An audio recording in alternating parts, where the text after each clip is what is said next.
Well, thank you all very much, and thanks for this great turnout to welcome our new football coach, Butch Jones, and his family. And I'm going to begin by asking Butch if he'll introduce, you're going to be impressed by this because this happened in the team meeting, if he'll introduce his lovely wife first and then let his children introduce themselves to you.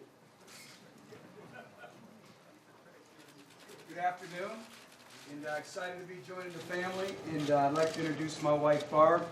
How many years have you been married? 20. Married 20 years. And then these are my three boys. Stand up, introduce yourselves, and tell them how old you are. I'm Alex, I'm 16.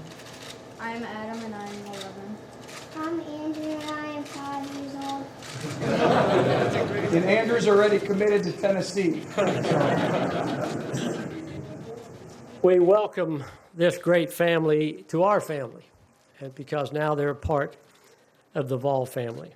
In case you are somewhat unaware, we've been in a coaching search recently without much fanfare or people offering opinions. We've moved through the search to a conclusion. You know, rarely in life is anything exactly what it seems to be. Life doesn't throw us all fastballs. It throws us curves, and then you got some screwballs. No, I'm not referencing anybody in this room. And so you have to be able to adjust. You know, I was an English teacher and a coach, young coach, when I got out of college. And teaching English, you know, I've always had a line from the poem, "If," as a fundamental principle to live by if you're in a leadership role. If you can keep your head about you when all around you are losing theirs, I think that's part of being a leader. And I'm proud to be in this leadership role as Vice Chancellor and Director of Athletics at the University of Tennessee. We have the best fan base anywhere in any sport here in Knoxville. And one of the selling points to Butch was he'll never be around a more passionate fan base than the fan base we enjoy here in Knoxville. It is my pleasure to introduce the head football coach at the University of Tennessee, Butch Jones.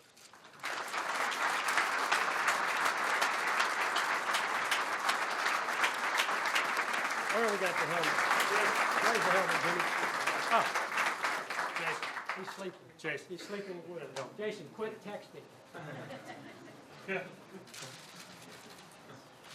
Here, we just take a couple of minutes here, Coach.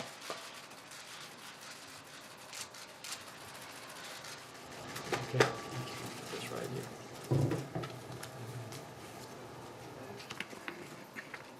Thank you, and good afternoon. And it truly is an honor and a privilege to be your football coach. And, you know, I'd like to thank some people. Obviously, you know, Chancellor Jimmy Cheek, thank you for everything. Thank you, Dave, for everything and giving me this wonderful opportunity to lead the best college football program in America. And I truly believe that. And we're going to do some very, very special things. It's been kind of a whirlwind. And, you know, I started my morning off back in Cincinnati with the 7:30 team meeting with my outgoing team. And, you know, I think I'd be remiss if I didn't thank everyone back at the University of Cincinnati, from Whit Babcock, President Santa Ono, and Team 125. And, you know, players make good coaches. And I think the most amazing thing is I believe in total honesty with your players. I think when you're honest with them, they'll go to bat for you. And I walked in the room, and obviously it got deathly silent, and they wanted to know what was going on. And when I told them that I accepted the head coaching position at the University of Tennessee, they all started clapping and applauding. And I think that that's a tribute to our program. So I'd be remiss if I didn't thank them. I'm fired up because I just left my new team, and I'm excited. And we started in small steps to kind of lay the foundation and the standard that's going to be in our football program. So obviously I'm excited to roll my sleeves up and get started. But it's our goal to give everyone the kind of football program that you can be extremely, extremely proud of, and to continue to build upon the legacy and the proud tradition that the University of Tennessee has been so proud of throughout the years. To our great and passionate fan base and everyone here that loves this program, we'll be working to be champions each and every day. We will be a champion in everything that we do. That's not only on the field, but off the field. It starts in the classroom. It starts graduating with a meaningful degree. It's being a productive citizen. It's being active in our community. That's what winning's about. And I really believe that if you win off the field, you will win on the field. We'll be a champion in all that we do. We're going to start from day one to create our culture and our players that it takes for them to understand how to succeed on a day-to-day basis and the standards which they will abide by. I want to start off and probably answer some questions before you answer them. First of all, our coaching staff. I'm up here today. I can assure you that we will put together the best football staff in the country, not just the Southeastern Conference, but the entire country. And I have a checklist of what I'm looking for. First of all, it starts with character. I want individuals with tremendous character, and then I want great teachers of the game of life, great teachers of the game of football, fundamentalists, motivators. And there's a difference between teaching and presenting.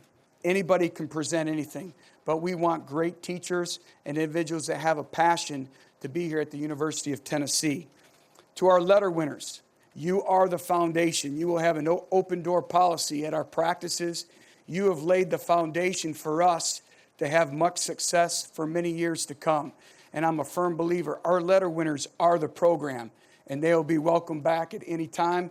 And I look forward to getting to know everyone. I've had about 18 text messages from Charles Davis, and I'm going to probably get Peyton in trouble, but about 4 days ago, I got a text message from Peyton Manning, and he was selling me on Colorado.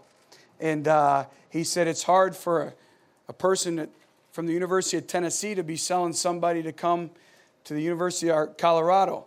And I wanted to text back, well, come on, let's go. I want to go to Tennessee. But so I look forward to obviously talking with him. The next piece, obviously, as we move forward is recruiting. You win with players.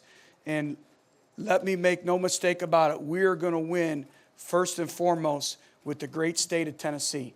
We have tremendous high school coaches in this state. We are the state institution, and we will own our state. We're going to be in every high school in this state, and our players are going to understand what it is to wear the Power T. They're going to understand what it means to represent their home institution. And so I take great pride in that. In closing, we have great expectations for this football program. I know that we live in an instant gratification society, and everybody wants everything at once. But I will tell you this. We're going to, inch by inch, inches make the champion. And we're going to go to work, and I don't know how long it'll take, but I'm going to tell you, you're going to be proud of this football team. You're going to be proud of this football program. And I'd like to thank Derek Dooley for laying a foundation and all the coaches in the past. Again, it's all about the Tennessee football family, and you're a part of it. And I look forward to embracing all the great traditions that come with it. In closing, I will give my all for Tennessee today. So thank you, and I'll answer any questions that you may have. Raise your hand, we'll bring your mic around to you. Coach Jim Logan with the ABC affiliate here in Knoxville. Your thoughts on stepping in? You had success in Central Michigan and Cincinnati. Stepping into the SEC. The conference is obviously pretty well respected nationally, going up against the likes of a Saban or a Miles. Your thoughts on that challenge? Well, Jim, you know, if you want to be the best, you want to compete in the best. And obviously, the SEC is the best football conference in the country. You know, I have many great friends that compete at this level, you know, on this center stage, and I look forward to it. But I think you have to do is look at our football staff and our body of work. You know, 6 years, 4 championships. And the plan is infallible if the players buy into it and believe in it, and they will. But it's a process. But, you know, the thing is, I think you have to look at the body of work. It hasn't just been performed at one institution. It's now been formed at 2 institutions along the way, and I look forward to the 3rd here at Tennessee. But I'm extremely excited about it. I will be the first to tell you that Nick Saban and Les Miles had 0 SEC experience when they came into the league. And so that's all I'll say there. Hey, Butch, welcome to town. Rick Russo, WVLT Local 8 News. And they both had Michigan ties, too, just so you know. The previous coach was given 3 years to prove himself. Was that a concern of yours when you were trying to decide whether or not to take this job? Absolutely not. This, again, is a job. This is a football program. This is a community that I hold very high. And I just wanted an opportunity to be the head football coach here. And I'm excited about that opportunity. And I think you win with consistency. I think you win with continuity. But that once never altered my mind because I believe in what we do. I'm going to believe in our players. I think there's a good foundation here. Now we have to obviously go out and recruit and continue to bring in high-caliber football players here to Knoxville. Mark Packer, WVLT Local 8 News as well. You've got a fan base, as Dave said, that's very passionate, but a fan base that hasn't seen a conference title in 14 years, yet expects a national title every year. How do you temper patience versus an immediate need to win? Well, first of all, our fan base and myself had the same expectations. We're working to be the best. We're working to be number one every day. And we're working to be national champions. We're working to be SEC champions. Here's the thing. This program has done it, and we'll do it again. And that's the thing, I think, when you talk about things that attract you, the tradition that we have here is second to none. The pride that we have here is second to none. All we have to do is get a student athlete on campus. If we get a student athlete on campus, they should be sold. With all the commitment of resources to what we're doing, but not now. I mean, when I spoke to Dave, in the interview setting, I saw a vision. He's an individual who never stops. You keep growing, and that's the thing is whether you're a director of athletics or a head football coach, you get to paint the vision for your athletic department and your football program. And that's one of the reasons why that attracted me to come here as well. So I have the same expectations, and I'll tell you this. Nobody puts more expectations than my wife and my 3 boys. If we lose a game in the Jones household, they don't talk to me for a week. So I think they all have their own blogs too. But we have great standards and expectations. Steve Phillips from WBIR, the NBC affiliate here in Knoxville. You had an interesting week. You had an opportunity at Colorado. You're watching Tennessee go through the interview process at a job you said you really wanted. Can you kind of take us through how all of that impacted you and your decisions that you made first in Colorado and then here? Well, I'm a firm believer that things happen for a reason. And, at the end of the day, it's about a fit. And, things happen for a reason, and I believe that. And, I made a decision. I had a great job. I had a great group of young men that really bought in. I said it at the University of Cincinnati. I thought we were the greatest story in all of college football to be at 9-3 and to have a chance for double-digit wins. And we lost more NFL productivity than anybody in the country. When you look at Derek Wolfe, first-round draft pick of the Denver Broncos, John Hughes, third-round draft pick of the Cleveland Browns, Isaiah Peed, second-round draft pick of the St. Louis Rams, J.K. Schaefer with the Cincinnati Bengals. I can go on. Adrian Robinson, fourth-round draft pick of New York Giants. And our players overachieved. So I was very, very proud of them, and I made a decision to stay there because of that. It was a gut feeling. I'm very instinctual. I trust my gut. And taking my name out of consideration for other jobs had no bearing on the University of Tennessee. And then it came along. And it was a tremendous opportunity. And I'm very fortunate and very proud to be your head football coach. Chris Budden from WBIR as well. For the fans that haven't seen your body of work at Central Michigan or at Cincinnati, what does Butch Jones football look like? Great question. Well, we've won 4 championships in 6 years. And I think you're going to see, first of all, a disciplined football team. Offensively, we're going to be a team that takes care of the football. If you look around the country, the greatest stat for wins and losses is turnover margin. So we're going to be a football team offensively that takes care of the football. We're going to be an up-tempo, no-huddle offense. I don't like to use the term spread offense because I think a negative connotation comes with the spread offense, this word called finesse. We're going to be a physical style offense, and we're going to be a pro style offense. And then defensively, we're going to be a team that swarms to the football, and we're going to be a team that generates turnovers and a team that doesn't beat itself, and then we'll win the field position game in special teams. And it's a mindset. We'll do some different things. You know, great teams have a style of play that's only unique to them. And I really believe it's a whole body of work. It's a foundation where everybody believes and speaks the same language, from when they walk into the training room, when they walk in the training table to eat, in our strength and conditioning area, in our academic counselors and academic settings, you know, in our coaches. It's one program, and we're all bought into one single mission. And I think when you have that, you know, that breeds success. Heather Harrington, WNML, a sports animal. I'm just wondering, there's a recruiting dead period looming. What do the next few days look like for you as you're trying to assemble a staff, figure out where you are recruiting, and evaluating the current players that are already on the team? Working 24 hours. You know, that's the big thing, is because of the recruiting calendar, we'll have 1 week. And, you know, I'll obviously make contact with prospective student athletes and try to work to solidify a recruiting class. There'll be some challenges involved. Plus, also, I want to meet with our current team. You know, I want to meet with every individual.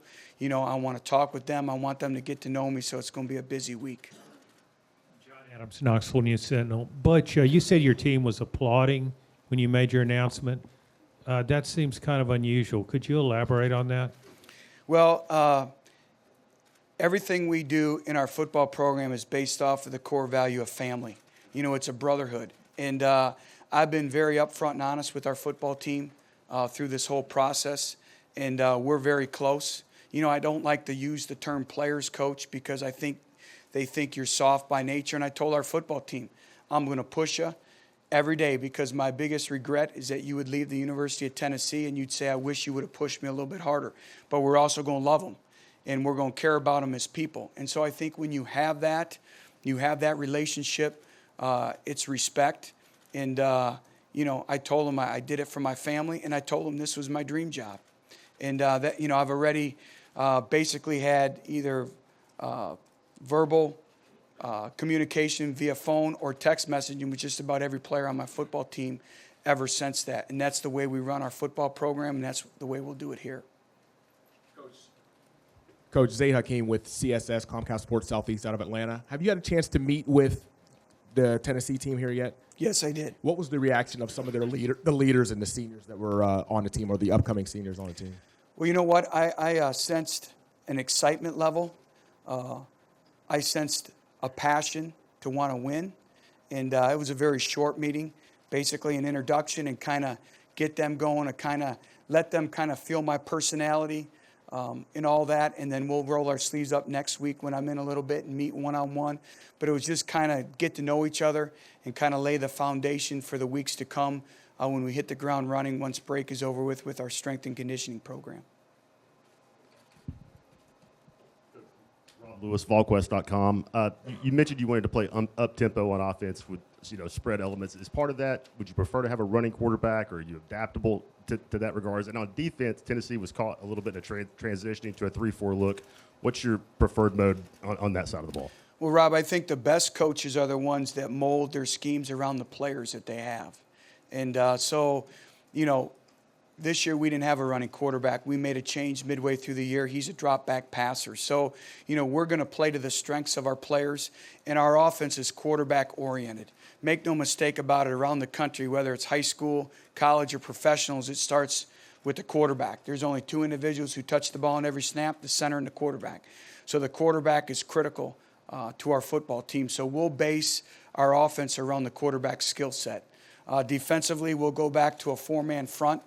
You know, we'll have some pressure situations, but we'll be a defense that does not beat itself and make you drive the football. I believe in the last 2 years, we've been top 25 in the country in total defense, and we've been 1 or 2 in the Big East in total defense, and scoring defense as well. Everything's about scoring defense. You know, it's not giving up points, you know. So, obviously, I think you win, especially in the Southeastern Conference. You win championships by playing great defense. Make no mistake about it. Fallon Smith, WATE ABC affiliate here in Knoxville. Going back to the fan base, this passionate fan base, I think some of these fans think they're on the team. but there's been some negativity, obviously, on Twitter. How do you deal with the early on negativity, and how do you win these fans over? Well, I don't pay any attention to that. That's just clutter. You know, and we always talk about distractions, and my focus is on winning championships here. And I think if you look at our body of work, there hasn't been a more successful football program than ours, and there hasn't been a coaching staff who's had more success than us. So I think it's a body of work, and the only thing we can do is prove it to them. And I look forward every day to proving it to them. And you know, I think that's human nature. You know, so I don't pay any attention to that. I came from a pro at the University of Cincinnati. It's a pro town, so I'm used to anything and everything. I'm kind of thick-skinned by now. Hey, Coach, Patrick Brown from the Chattanooga Times Free Press. You talked about your staff. Have you given much thought to how many guys you'll bring from Cincinnati, and have you reached out to anybody else about any potential staff positions? Again, I'm still evaluating where we're at with that process, and you know, it's my job as the caretaker, you know, of Tennessee football to bring in the best staff to get us to compete for championships. So I'm going to do my due diligence. There'll probably be a few individuals that accompany me from the University of Cincinnati, but I can assure you we're going to leave no stone unturned to attract the best coaches here in Knoxville. Mark Packer, again, WVLT. You said this has been your dream job. How long has it been your dream job, and was it when you brought your Cincinnati team here 2 years ago? It's been my dream job for a while, and I think, you know, I grew up, you know, watching Tennessee football, you know, and you look at all the greats that have played here. You look at the this is the greatest venue in all of college football to play. And obviously when we came here last year, that just solidified everything. What a great home field advantage, you know, that we have. And that's why, you know, I'm already going to put the plug in. We need to fill Neyland. We need to make this, again, a great home field advantage. You need to buy your season tickets right now. But, you know, it's been this for a while. And I think, you know, you look at the crowd that we have here today in a short notice, there's passion, and that just motivates me that much more. You look at our facilities, you look at the vision here, there's no reason why we should not win here. Mike Strange from the Knoxville News Sentinel. This program's been beat up here for a few years, and when Coach Hart announced the coaching search, he talked about some things that had to be overcome, whether it's academics or financial. Did any of that scenario give you pause, and how do you think, you know, what's your take about overcoming any of that? Well, we can overcome everything because there's a great plan in place. And anytime there's a great plan in place, you can overcome all that. And, you know, Dave has a tremendous plan in place. He's done his due diligence, and so we're going to be fine. And there's a great plan, and there'll be no problems there. Paul Fortenberry, VolQuest.com. You talked about owning the state and recruiting. Can you specifically speak on Nashville and Memphis? You've done some recruiting there when you were with Cincinnati. Just how important are those two areas to the success recruiting here at Tennessee? Well, Nashville and Memphis are critical, but I think it's the entire state, you know, and, you know, every coach on our staff is going to have an area of Tennessee, and we're going to be visible. This is our home state, and we're going to be visible. We're going to do a lot of different things with camps. You know, we're going to do a lot of things with coaching clinics, you know, attracting these great coaches to get them on campus so we can show them what we have to offer. But, you know, we're going to do our diligence in this state because I think it's important that, you know, when you take an in-state player, they really understands the traditions that are associated with our football program. Jimmy Himes of the Sports Animal radio station. When you put your staff together, how important is it, do you think, to have coaches that have recruited the South or know how to recruit the South? Well, I think it's a combination. You know, I've worked for a lot of great head coaches, and, you know, every coach I've come in contact with, if you can recruit, you can recruit. You know, it doesn't matter what school you come from or what area of the country. You know, recruiting is selling. You know, recruiting is a people business. And so, you know, I want the best teachers and best recruiters no matter where we have to go to get them. And so, you know, I do think it's important that we do have some players that know the lay of the land, but or some coaches, but I really do think that if you're a great recruiter, you can recruit anywhere because it's all relationship based. Coach Larry Fleming with Chattanooga.com. How close were you exactly to signing that Colorado contract Was it pen in hand close? And why back off? And when did you decide to back off in terms of knowing the Tennessee job was still open? Well, it's just, Barb and I sat down and really talked about it, and just it was a gut instinct. And, the people at Colorado were great, but at that point in time, we just felt that it was time to stay. And then obviously, the Tennessee opportunity came about. And obviously, it was a tremendous opportunity. And I've already stated, how I felt about this job. Did you contact Tennessee or did Tennessee contact you? They contacted me. I tried. I wore them out, but finally, it's like recruiting, right? You just keep working and working and working, and you finally get through. Coach Dan Phillips from WZTV in Nashville. Tennessee was going to hire somebody who had success. What makes you different than any of the people who also could be standing where you are right now? Well, I can't speak of anyone else, but again, I think it's the body of work. We've won 4 championships in 6 years and lost the 5th championship with 7 minutes to go in a game. I think it's a body of work in the way our teams play. From a physical style of play, from a disciplined style of play, to scoring points and being great with defense, with scoring defense. So I think it's an overall body of work, but also I think it's a vision, painting a vision for what you want to do. And a football coach, in my opinion, is a CEO. He has to have so many roles. And I think it's also a motivation factor. Coaching is creating change, and getting the most out of your players. And so I just think it's a whole conglomeration of a lot of little things adding up to big things. But I just think you look at our body of work. Coach Rudy Kales from WSMV TV and NBC in Nashville. You mentioned other people and this being your dream job. Was your pride bruised at all a little bit because someone else turned down the opportunity before you got the opportunity?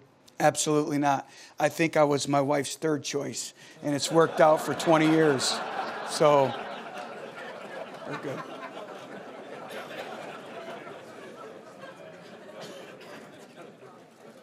Coach Jones, Brent Hubbs with VolQuest and Rivals.com. When you sat down with Mr. Hart last night, what questions did you need answered about this job to get to this point today? What questions did you have about the job?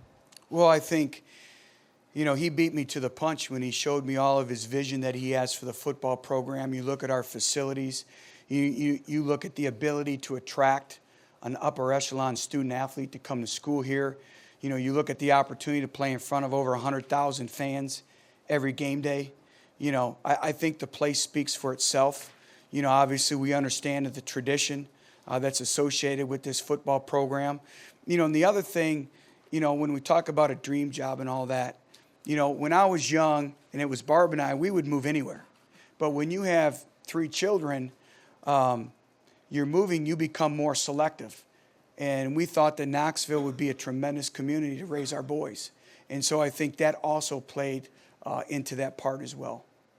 Jimmy Himes again. Which coaches have had the greatest influence on you as a coach? Well, I'll tell you what, obviously there's a number of individuals who've really kind of helped define some of my principles. And I think, I've been fortunate to work for a lot of very successful coaches, not just head football coaches, but assistant coaches, many assistant coaches who are now in the National Football League. But obviously, I take a little bit from Rich Rodriguez. I take a little bit from Brian Kelly. I take a little bit from Mike DeBoard, who was the head coach at Central Michigan, who's now the tight ends coach of the Chicago Bears. So I take a lot, but also I think that, you grow friendships. The coaching profession is a very, very small profession, and you form relationships and bonds with certain people. Urban Meyer is a very close friend of mine. We talk a lot. We talk football, and I think that's the thing is staffs get together, and I believe in the can-I principle, constant, never-ending improvement. And so I think there's a lot of individuals who really help me, and I think when you stop is when you stop improving. You got to continue to search for that inch, search for that competitive advantage, whether it's in recruiting or the way your team plays, whatever it is, you're always searching for that competitive advantage. Coach Austin Bryce with WBLT in Long VolQuest. You talk about understanding the traditions. How important will it be to have a so-called Tennessee guy on your staff, or Tennessee guy or two? Well, I do think that's important, and I think it's really important too for our players.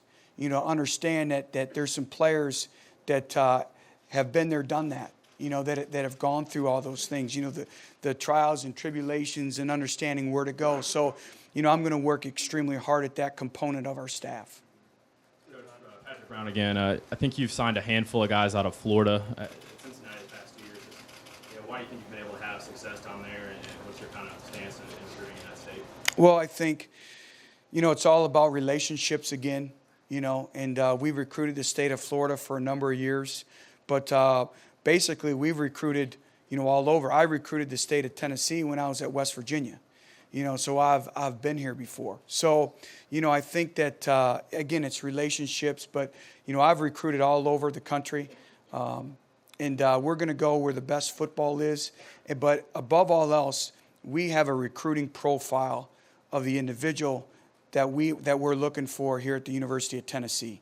And it stems from play specifics of height, weight, to 40, to athletic ability, to a character makeup, you know. And I think the passion to get a college education, that's first and foremost. So I think there's a whole recruiting profile that goes into it. And the great thing about Tennessee, it's a national brand. You can walk in any high school in the United States of America, and when they see your shirt, when they see your logo, they know who you are. You mentioned a CEO role before. Do you give your coordinators pretty much free reign, or do you get more involved with the offense? Well, you know, obviously I have an offensive background, so I'll sit more in the offensive meetings, but I'm a CEO. You know, I'm going to make sure that we're all on the same page, offense, defense, and special teams, but also I'm hiring a staff to do their job. And I'm not a micromanager. You know, I want to know everything. You'll see me at practice. It'll be high energy. I'll be involved in all three phases, but I'm not a micromanager. I'm going to assemble the best staff in America, and I'm going to let them coach. Coach Zaid again with Comcast Sports Southeast. Do you expect to be coaching Cincinnati in their bowl game?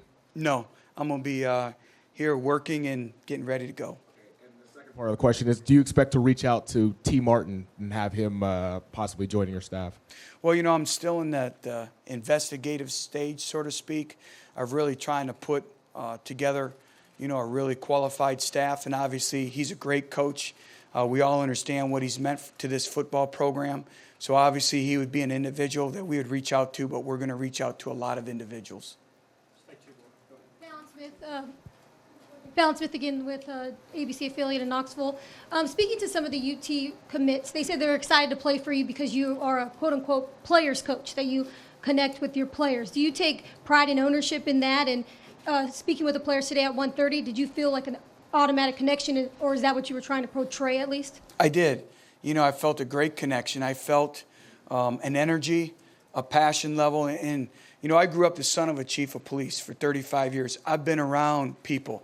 I believe in studying body language. You know, I really believe in the human element of what makes individuals tick. You know, I always tell our players, what are you selling today? You know, you're either a fountain or a drain. You know, we talk about an energy vampire. And I tell you what, our kids are excited. And so, you know, I take great pride in that. But again, I'm going to push these student athletes to be the best that they can be, but I'm also going to be there for them. And there's a few individuals, the Kenny Bynums, you know, that we recruited at Cincinnati. He was actually committed to us. So I told him now it's payback time. So now we're finally on the same team. Nathan Peterman, same thing. It came down between Cincinnati and Tennessee. I'm very familiar, I would say, with about half of the roster on our football team right now.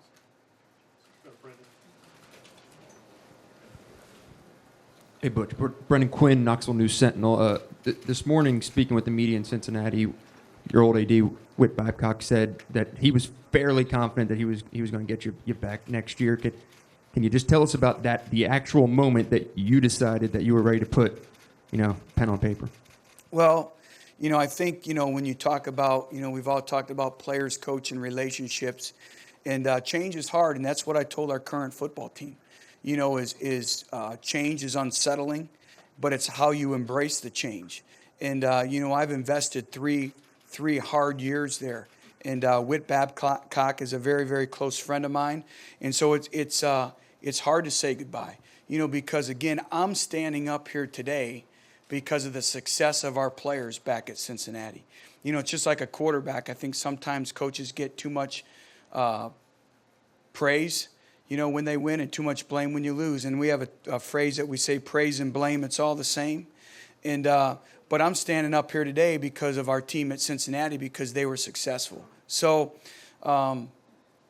it's difficult, but when you walk in here and, you meet your new team and the goals, and you come in here, you're intoxicated with success here. You can see all the great players. We're standing in the Peyton Manning locker room, the greatest quarterback of all time. So I'm excited to get going, and I feel a sense of energy here and a commitment. Thanks, Coach. Go ahead and take some photos. Thank you. One thing I just thought